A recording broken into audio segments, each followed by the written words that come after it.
ये पहला फिगर, ये दूसरा फिगर। इस फिगर के पास में, बिल्कुल पास में, यहाँ एक व्यक्ति को खड़ा कर देते हैं, ठीक है। और इस फिगर के दूर में, यानी कि कुछ दूरी पर, इस व्यक्ति को यहाँ खड़ा कर देते हैं, ठीक है।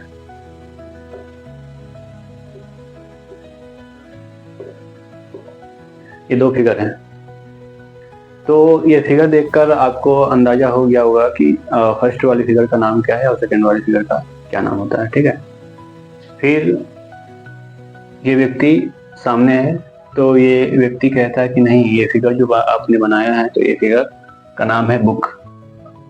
क्या नाम है? बुक, ठीक है। क्या नाम है? बुक, यानी किताब।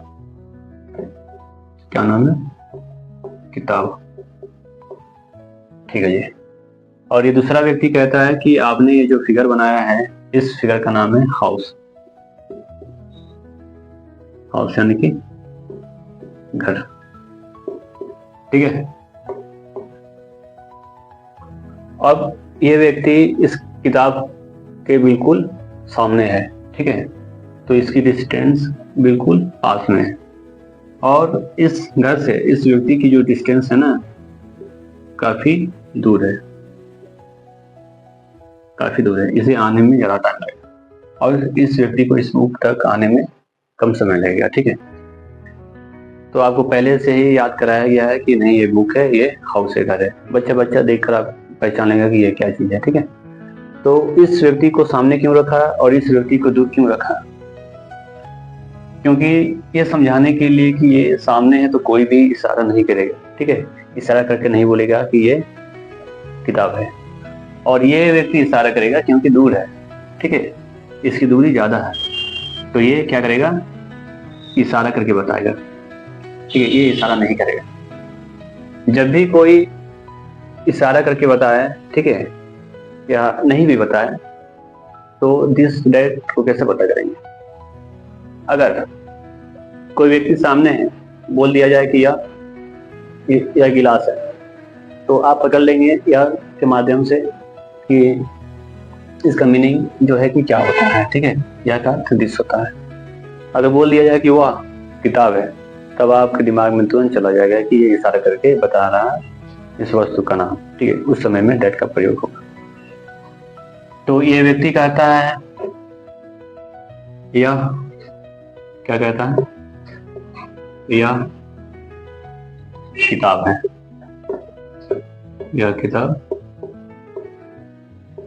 है। और ये व्यक्ति कहता है कि वह घर है, वह घर है। दोनों में क्या अंतर है? यहाँ अंतर है, यहाँ अंतर है, वह। यह सामने की वस्तु के लिए प्रयोग किया जाता है। कोई भी सामने वस्तु हो तब उसका प्रयोग किया जाता है दिस, यानी कि यह, ठीक है। कोई वस्तु सामने हो, जैसे सामने, ठीक है, ये याद रखेंगे। ये दूर, ठीक है। तो इसका ट्रांसलेट क्या होगा? आइए देखते हैं। तो यह का अर्थ होता है दिस, दिस। अब आप बोलेंगे कि यहाँ तो बुक लिख देंगे, दिस बुक नहीं है। जब भी हमारा है तो ये पहले आएगा, मतलब कि दिस के बाद ये हमारा इज आएगा। है का अर्थ होता है इज, ठीक है। दिस इज, उसके बाद ये बुक भी लिख सकते हैं, क्योंकि इसमें सिंगुलर नाउन, सिंगुलर वर्ब का प्रयोग किया जाएगा, ठीक है। एक क्रिया होगी, ठीक है, और एक वस्तु होगा। तो इसमें क्या होगा? This is book, this is book. और इसमें क्या होगा? दैट का अर्थ होता है वह, तो यहाँ क्या हो जाएगा? दैट। ये जाएगा हाउस, ठीक है। क्या हो जाएगा? हाउस, ठीक है। तो नोट करेंगे हम लोग, सामने की वस्तु के लिए दिस का प्रयोग करेंगे, दूर की वस्तु के लिए दैट का प्रयोग करेंगे। और इसमें वर्ब जो हमारा है सिंगुलर रहेगा, प्लुरल में नहीं, एक वचन में रहेगा, ठीक है, वर्ब भी। और इसका जो कुछ भी आप प्रयोग करेंगे इसमें सिर्फ सिंगल एक। तो आगे हम लोग लिखेंगे डेफिनेशन में।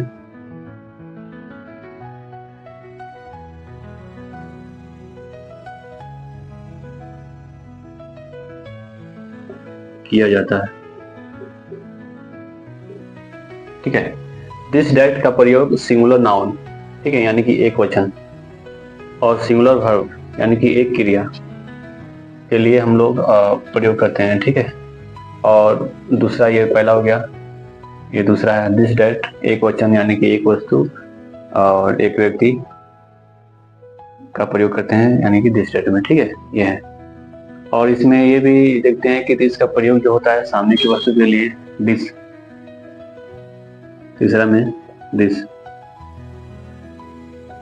सामने की वस्तु और दैट